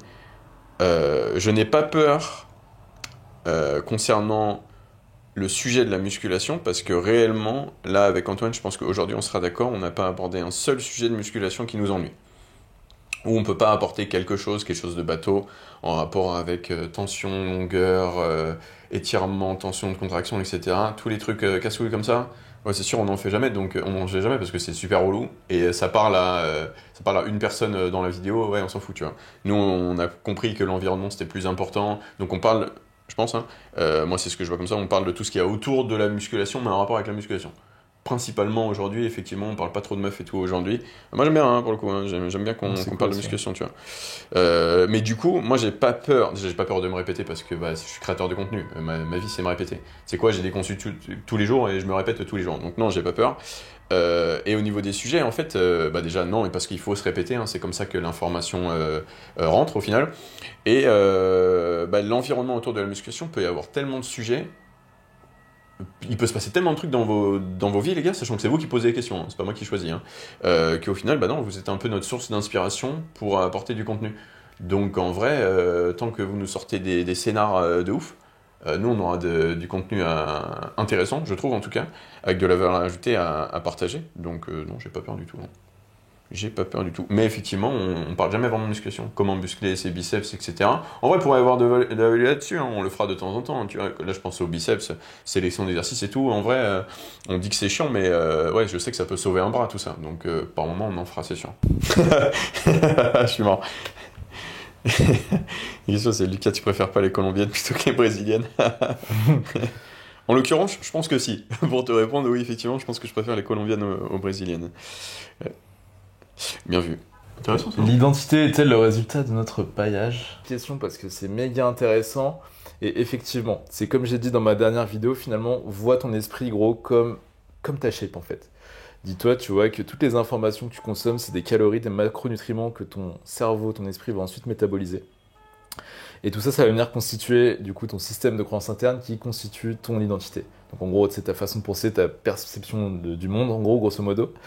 Et selon les informations que tu vas consommer, bah ouais, tu vas te façonner une certaine identité. Donc effectivement, si tu as consommé que du toxicity et que la vision que tu as de la musculation, finalement, c'est ce que tu as appris avec nous et que tu vois que ça marche, bah ouais, ça va faire partie de ton identité. Parce que finalement, c'est quoi? C'est tu vas tester quelque chose que tu as paillé, potentiellement. Tu vas dire, ok, j'ai un résultat, là c'est bon, tu vas ressentir de la dopamine, mais de la bonne dopamine, du coup ça va t'inciter à le refaire. Par contre, tu vois, imaginons que tu prennes des informations, que tu testes, ça marche pas, tu vas dire, ok, bon, cette attitude, c'est de la merde, je vais arrêter de la faire, je vais me tourner vers quelque chose d'autre. Ça aussi, ça va venir façonner ton identité. Donc, ça revient aussi à ce qu'on disait sur l'environnement digital, finalement, c'est ton environnement qui crée ton identité. Donc là, ton paillage, bah voilà, tu pailles notre environnement, donc ça rentre dans ton identité. Mais ce qu'on pourrait donner comme value justement sur cette question, c'est gros, sois hyper attentif à ce que tu fais rentrer dans ton esprit comme information. C'est pour ça que je disais, c'est jamais anodin, tu vois, même de... Je sais pas, regarder du contenu un peu à la con qui t'apporte rien et qui est potentiellement toxique pour toi, parce que même si tu t'en rends pas compte et que c'est un peu inconscient, bah c'est quand même des informations qui restent dans un coin de ton cerveau. Donc, et tu sais quoi, on le voit souvent en consultation, c'est les mecs souvent des fois ils avaient un bon système, enfin tu vois, leur système était ok. Finalement, ils ont voulu pailler un peu trop d'informations. Tu avais des informations contradictoires, des trucs, voilà, ils ont pas de remise en question, et ils se mettent à faire que de la merde, et à s'éloigner de leur objectif. Et finalement, là, c'est comme on disait, t'es obligé de faire une cut un peu mentale pour se concentrer sur l'essentiel. Et c'est ce que j'avais dit, hein, finalement aussi, bon là je vais un peu bifurquer, mais c'est un phénomène, ça me fascine, c'est que finalement tu vois tous les mecs avancer dans leur domaine, peut-être tu pourrais te dire... Ouais, bah, c'est comme j'avais dit, plus t'es avancé, finalement, plus tes systèmes que tu vas utiliser vont être complexes, mais en fait, c'est l'inverse. Tu vois, par exemple, souvent, on va te dire, ouais, les mecs avancés, ils sont censés faire 15 000 drop sets, des trucs de ouf dans leurs séances, alors que non, nous, c'est totalement l'inverse. Finalement, plus on est avancé, enfin, plus on s'avance dans notre parcours, plus, en fait, on a simplifié notre approche. Et tu vois, c'est beaucoup plus simple, même pour traquer notre progression. Finalement, tu as vu, comme on t'a dit, dans le système FUT, tu as 3 piliers. Et dans ces 3 piliers, tu as vraiment des actions concrètes que tu sais que tu dois traquer tous les jours, enfin toutes les semaines. Et clairement, tu vois, sur ta semaine, si tu les as cochés, bah, tu sais que tu vas avoir un certain résultat. Donc en fait, il n'y a plus aucune surprise. Et tout ça, c'est simple. Donc, vous perdez pas dans 15 000 méthodes compliquées.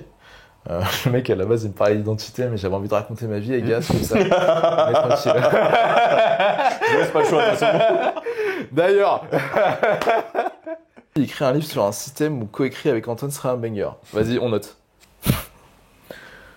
Ma mère me prend pour un addict depuis que je vais être au système, des conseils, s'il vous plaît. Mais addict de quoi, gros? Addict de la fissure. Addict de la fissure. Tu vois, moi, je suis addict. Et alors? Ouais, je fais fissure, maintenant. Ouais, je fais fissure, ouais. Get la shape, là. Tu seras content de présenter ton fils à tes copines, là, alors commence pas. Mais en fait, ça, c'est gros. Rems. Gros. Vraiment, en fait, c'est quoi? Je te prends grave au sérieux sur ta question. Parce que, tu vois, les darons, j'ai remarqué, ils aiment bien faire ça. Tu sais, sur le coup, tu fais un système et ils essayent de te faire douter, tu vois. Ils vont voir si t'es solide sur ton système, sur la conviction, comme on avait dit dans le dernier podcast. Et comme il dit Lucas, finalement, tu vois, t'es avec ses potes et elle va vouloir avoir son moment de gloire. Elle va dire, regardez, c'est mon fils, regardez comment il fait fissure, get la shape. Et toi, ton fils, il a combien de BF et tout. Et elle va comparer. En vrai, c'est les darons, elles sont comme ça. Donc, gros, en fait, quand elle te met du doute comme ça, tu te dis, t'inquiète, maman, je sais, vas-y, c'est comme ça, t'essayes de me tester, tranquille. Mais elle sera bien contente quand tu seras avec tes potes en train de boire une tisane camomille, là, et que tu pourras montrer des photos de ma shape. Regardez mon fils. Ah, c'est trop vrai en plus. C'est trop vrai, gros. Ouais. Bah, pour anecdote, les gars, mes parents, on croyait pas qu'ils sont là tous les jours à me dire, ouais, Antoine, trop lourd la muscu, franchement, Psartec et tout. Franchement, ouais.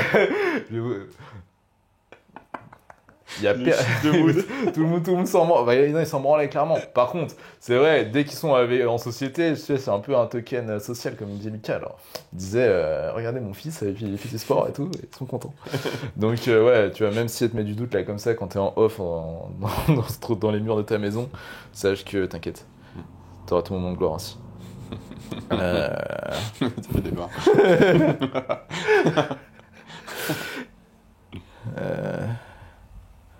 Matt, comment maintenir son physique pendant un mois sans salle? Bonne dépense et alimentation, ça suffit pour l'intégration? J'ai envie de répondre carrément, mais vas-y. Ouais, donc si jamais vous avez un break pour X raisons de la salle de sport, no stress les gars. Alors vraiment, no stress. On l'a dit, la fissure c'est la composition corporelle et le fait de manger. Effectivement, tu gardes ton apport calorique, tu gardes ta dépense et t'analyses ton nouveau contexte. C'est-à-dire tu touches à rien et tu vois si tout d'un coup tu prends du poids sans ta salle de sport. Ce qui est censé être le cas effectivement. Dans ces cas-là, grâce au fait que tu aies pu remarquer que ça montait un petit peu sur la balance, bah tu vas descendre un tout petit peu. Tu descends un tout petit peu, genre 200 calories. Est-ce que mon poids là, il se maintient? Ok, maintenant il se maintient, tu vois. Donc en fait, oui, tu as perdu un peu de métabolisme parce que tu fais plus du sport en salle de sport.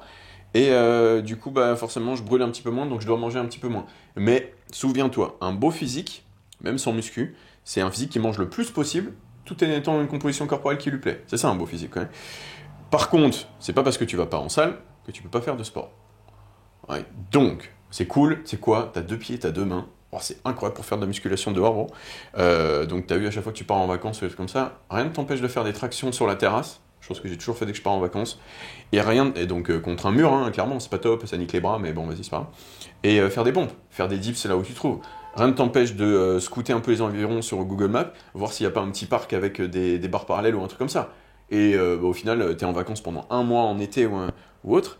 Bah, tu y vas genre 2 fois dans la semaine et tu fais ton petit circuit 200 dips, 200 pompes, 500 squats, tu sais, des trucs un peu de d'Isis Sparta là, tu vois. 2 fois dans ta semaine, tu fais un peu d'activité physique. De toute façon, si t'en fais pas, tu vas péter un câble, donc je me doute que tu vas en faire. Et t'essayes de maintenir le plus de muscles possible pendant cette période où tu es pas dans un contexte parfait pour faire du muscle, c'est-à-dire ta salle de sport. Et tu sais quoi, c'est bien ça, on a des recherches aussi sur le sujet. Wow, pour maintenir son muscle, c'est super facile. Et j'ai envie de dire, même pour en perdre, il faut y aller. C'est Koh-Lanta pour en perdre. Il faut arrêter de bouffer et il faut clairement complètement arrêter de s'entraîner. Chose que bah, tu ne feras pas parce que ton identité, c'est de faire du sport et de bien manger. Ouais. Donc, non, tranquille. Tranquille, juste fais des pompes et dans ta chambre, t'es pas obligé d'aller dans un parc. Hein. Tu fais des pompes, tu fais des activités au poids de corps que tu peux faire, tu fais ce que tu peux faire en fait. Et comme je te dis, genre, cherche pas à enlever direct 1000 calories. Non, non, touche à rien au début, vois ce qui se passe et ajuste. Et tu seras super content tout d'un coup de te rendre compte que putain, même sans musculation, je peux manger encore 3000 calories et garder ma composition corporelle dans laquelle j'ai un beau visage et je fais sur tout le monde. Ouais. Ouais, donc fais dans ce sens-là plutôt que dans l'autre où au final tu te retrouves tout fatigué et tu reprends la musculation dans un physique fatigué qui te plaît pas. Surtout que, bah, tu vois, je continue encore, tu crées un maxi déficit, ouais, je fais du sport, j'enlève 1000 calories, c'est quoi, ça se trouve, ça va te créer une telle fatigue de la diète que ça va te créer des troubles du comportement alimentaire et tout d'un coup tu vas faire des cheat days, tu vois. Tu vas devenir comme le mec tout à l'heure avec les cheat days.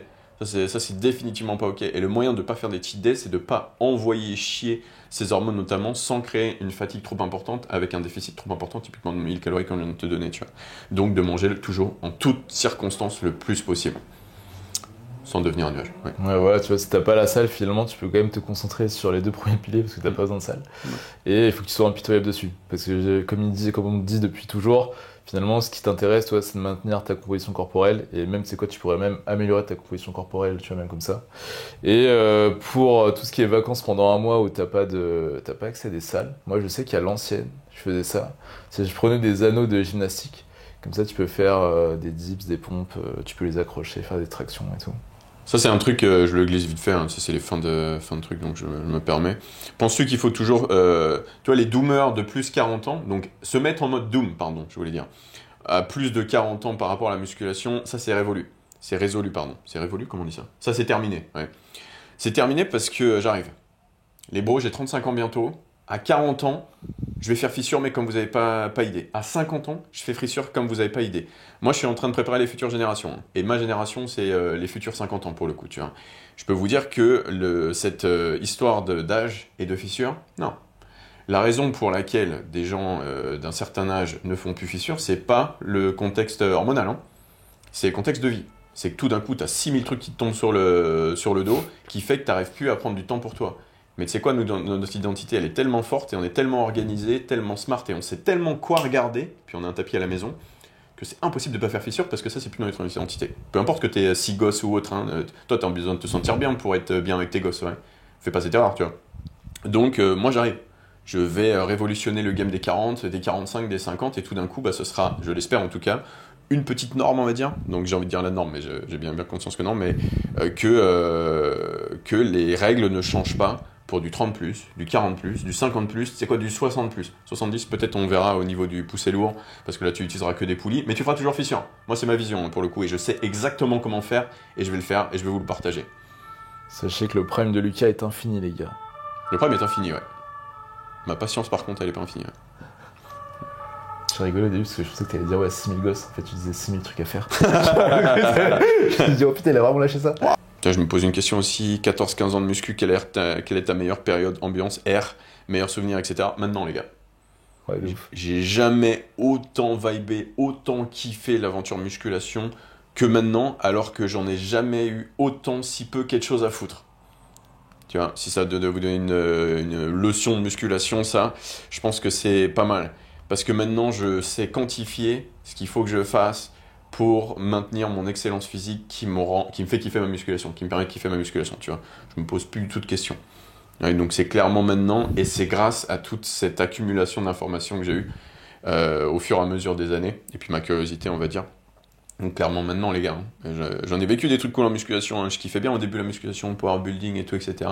Mais jamais j'ai pu kiffer comme aujourd'hui, c'est absurde. Dites-vous que, même nous hein, en salle, hein, je pense qu'Antoine il dira pareil, quand on lift, chaque semaine, la fissure c'est pas un gag, hein, dites-vous, hein. C'est vraiment choc barre. C'est un truc de ouf. Moi je fais une élévation frontale, je suis devant, j'ai un tank top, je suis un peu pumpé, je suis choqué. Je suis choqué de ouf. Genre le physique, je me dis... Putain, c'est un délire, n'empêche. Après, je suis en train de monter mes petits clips sur mon PC, là, en train de faire mes steps. Je me dis, mais non, c'est quoi ce bordel de ouf, tu vois. Donc vraiment, ouais, une fois que t'es satisfait et que t'as atteint ta fissure, je peux te dire que ouais, ce sera forcément ta meilleure ère. Et maintenant, tu sais quoi? Bah, c'est ton standard. Maintiens cette ère. Parce que moi, je compte pas la lâcher, cette ère, hein, je vous le dis. Hein.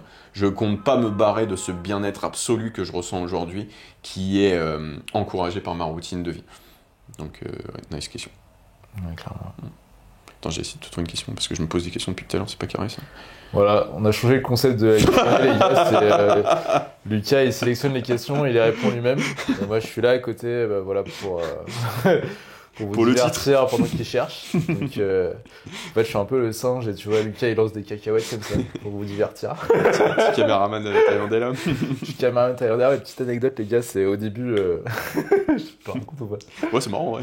Ouais, vraiment, faut pas avoir d'ego. Hein. Au début, les gars, quand vous lancez sur les réseaux et tout, j'étais avec Lucas Honner et on était Jim Bro et tout. Hein. Et il y a un mec énorme qui vient un peu le necker et qui lui dit ouais, gros, je kiffe ton contenu, trop lourd et tout. On avait déjà fait 25 vidéos ensemble avec Lucas. Donc, voilà, tu vois. Et il me regarde, il fait ah ouais, putain, t'as embauché un caméraman et tout.